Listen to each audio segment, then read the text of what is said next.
విద్యార్థులకు ఆధార్ తరహాలో ప్రత్యేక నెంబర్తో కూడిన గుర్తింపు కార్డు ఇచ్చేందుకు కేంద్ర ప్రభుత్వం శ్రీకారం చుట్టింది. దేశంలోని అన్ని ప్రభుత్వ, ప్రైవేట్ పాఠశాల విద్యార్థులకు వన్ నేషన్ వన్ ఐడి కార్డును అందుబాటులోకి తీసుకొస్తోంది.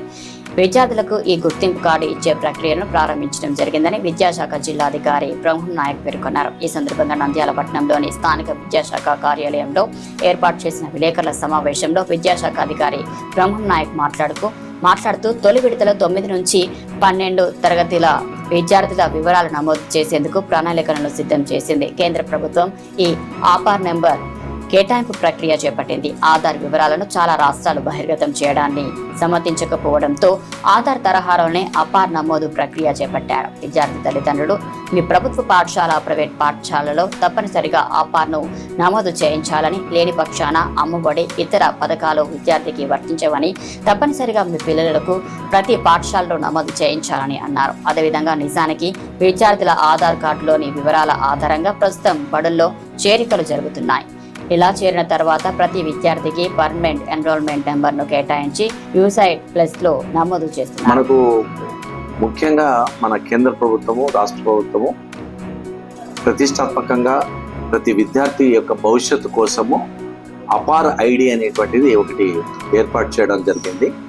ఈ అపార్ అనేటువంటిది విద్యార్థులకు చాలా ముఖ్యమైనటువంటి ఐడి. ఎందుకంటే వారి యొక్క హయ్యర్ క్లాసెస్ చదివేంత వరకు కూడా వాళ్ళ యొక్క రికార్డ్స్ అన్నిటి కూడా ట్రాక్ చేయడానికి ఈ అపార్ ఐడి అనేది చాలా ఉపయోగపడుతుంది.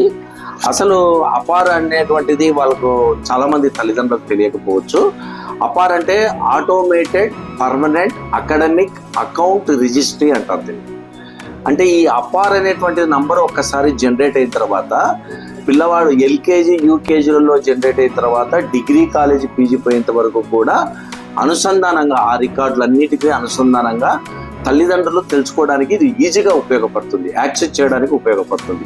అంటే ప్రైవేట్ సంస్థలు కావచ్చు, ప్రభుత్వ సంస్థలు కావచ్చు, ఏవైనా కానీ విద్యార్థి యొక్క ఆ టోటల్ ఎడ్యుకేషన్కు సంబంధించి స్కాలర్షిప్లు కానీ, వారు సాధించిన విజయాలు కానీ, అవార్డ్స్ కానీ, ప్రైజెస్ కానీ, ఇలాగ ఏదానికి విద్యకు సంబంధమైనటువంటి అన్ని విషయాలు కూడా తల్లిదండ్రులు ఈజీగా తెలుసుకోవడానికి మనకి ఈ అపార్ అనేది చాలా ఉపయోగపడుతుంది. కాబట్టి తల్లిదండ్రులందరికీ నా యొక్క ముఖ్య మనవి ఏంటంటే, ఇప్పుడు వస్తున్నటువంటి సమస్యలు, ఇప్పుడు ఈపీ ముఖ్యంగా పిల్లవాడిని స్కూల్లో చేర్పించిన తర్వాత పిల్లవాడి యొక్క కరెక్ట్ డీటెయిల్స్ అనేటువంటివి రికార్డులలో నమోదు చేయించాలి తల్లిదండ్రులకు ఎంత పనులు ఉన్నా కానీ రేపు 26, 27 విద్యా సంవత్సరానికి కూడా నేను చెప్తున్నాను, మీరు తల్లిదండ్రులు మీ పిల్లలను పాఠశాలలో 5 సంవత్సరాలు ఏ పిల్లవాడైతే నిండినాయో ఆ పిల్లవాడిని మీరు 1వ తరగతిలో చేర్పించే ముందు కానీ, ఎల్కేజీ, యూకేజీలలో చదివించేటప్పుడు కానీ ఆ పిల్లల యొక్క పూర్తి డీటెయిల్స్ అనేటువంటి రికార్డులో పర్మనెంట్గా ఉండే విధంగా మీరు సమాచారాన్ని పాఠశాల యాజమాన్యానికి ఇవ్వాల్సినటువంటి అవసరం చాలా ఉంది. అంటే పిల్లవాడి యొక్క తండ్రి పేరు, అంటే ఇంటి పేరు ఎక్కడ కూడా పొరపాటు లేకుండా స్పెల్లింగ్తో సహా, అలాగే తల్లి పేరు, తర్వాత పిల్లవాడి యొక్క డేట్ ఆఫ్ బర్త్, పుట్టిన తేదీ చాలా చాలా ఇంపార్టెంట్. అలాగే క్యాస్ట్, అది బీసీ కావచ్చు, ఎస్సీ కావచ్చు, ఎస్టీ కావచ్చు, ఓసీ కావచ్చు, ఏదైనా కావచ్చు. కాకపోతే ఆ క్యాస్ట్ అనేటువంటిది మీరు పర్ఫెక్ట్గా క్యాస్ట్ సర్టిఫికేట్ రిజర్వేషన్ ఉన్నటువంటి వాళ్ళైతే కనుక క్యాస్ట్ సర్టిఫికేట్ సదరు ఎంఆర్ఓ గారి చేత మీరు క్యాస్ట్ సర్టిఫికేట్ తీసుకొని ఆ క్యాస్ట్ సర్టిఫికేట్ ప్రకారం రికార్డులో నమోదు చెప్పారు. డేట్ ఆఫ్ బర్త్ సర్టిఫికేట్ పిల్లవాడు జన్మించిన తర్వాత మీరు ఆ సంబంధిత ఎంఆర్ఓ మండల కార్యాలయం ద్వారా కానీ, సచివాలయం ద్వారా కానీ, మున్సిపల్ కమిషనర్ గారి ద్వారా కానీ మీరు డేట్ ఆఫ్ బర్త్ సర్టిఫికేట్ తీసుకుంటే వన్స్ అది రికార్డులలో ఆ డేట్ ఆఫ్ బర్త్ను నమోదు చేయడానికి సులభంగా ఉంటుంది. ఆ డేట్ ఆఫ్ బర్త్ అనేటువంటిది పిల్లవాడి యొక్క జీవితకాలం అంతా కూడా ఉపయోగపడుతుంది. చాలామంది తల్లిదండ్రులు పొరపాట్లు చేస్తున్నటువంటి అంశాలు ఉన్నాయి.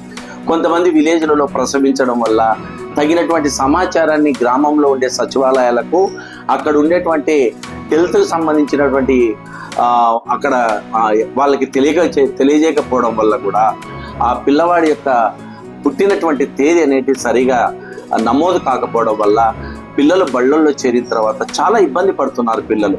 దీనివల్ల అపార్లో కూడా చాలా ఇబ్బందులు అధికారులు కూడా ఎదుర్కోవాల్సినటువంటి పరిస్థితులు. ఈ అపార్ అనేటువంటిది మన మండలంలో దాదాపుగా 75,000 మంది విద్యార్థులు చదువుతున్నారు, అప్ టు డిగ్రీ కాలేజ్ వరకు కూడా, జూనియర్ కాలేజీల వరకు కూడా.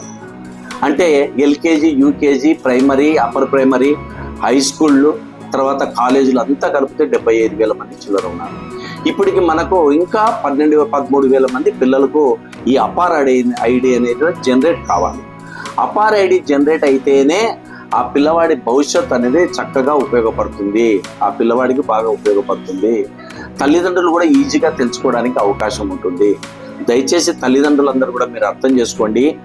మీరు మీ పిల్లల్ని ఎక్కడ ఏ స్థాయిలో చదివిస్తున్నారో, అంటే హై స్కూళ్ళలో కావచ్చు, ప్రైమరీలో కావచ్చు, కాలేజీలలో కావచ్చు, ఆ సదరు సంస్థ యాజమాన్యాన్ని కలిసి, గవర్నమెంట్ అయితే ప్రిన్సిపాల్లను కానీ, కాలేజీ లెవెల్ అయితే ఇక్కడైతే మనకు హెడ్ మాస్టర్లను కానీ, తర్వాత ప్రైవేట్ అయితే కరస్పాండెంట్ల ద్వారా అక్కడికి వెళ్ళి అయినా సరే ఆ రికార్డులో ఉన్నటువంటి డేట్ ఆఫ్ బర్త్, ఆధార్ కార్డులో డేట్ ఆఫ్ బర్త్ 2 మ్యాచ్ కావాలి, ఒకటే ఉండాలి.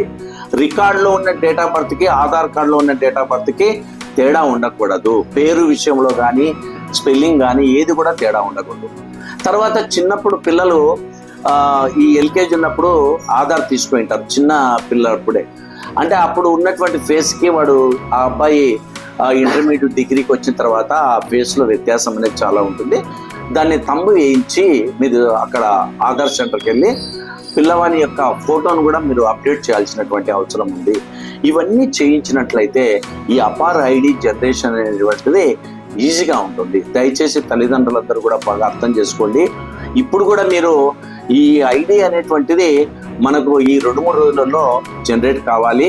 మీరందరూ కూడా మీ పిల్లవాళ్ళని చదివించేటువంటి ఆ స్కూళ్ళకు కానీ, కాలేజీలకు కానీ వెళ్ళి అక్కడ యాజమాన్యంతో మాట్లాడి ఆ రికార్డులో ఉన్న విధంగా మీరు ఆధార్ కార్డులో డేట్ ఆఫ్ బర్త్లో ఏదైనా తేడా ఉంటే, వ్యత్యాసం ఉంటే మీరు త్వరగా మార్పు చేసుకోవాలని చెప్పి, డేట్ ఆఫ్ బర్త్ సర్టిఫికేట్ ద్వారా మాత్రమే డేట్ ఆఫ్ బర్త్ సర్టిఫికేట్ పొంది మీరు ఆ డేట్ ఆఫ్ బర్త్ సర్టిఫికేట్ ప్రకారం మీరు ఆ రికార్డులో ఉన్న విధంగా మీరు సరి చేసుకోవాలని మీకు మరీ నేను తెలియజేస్తున్నాను.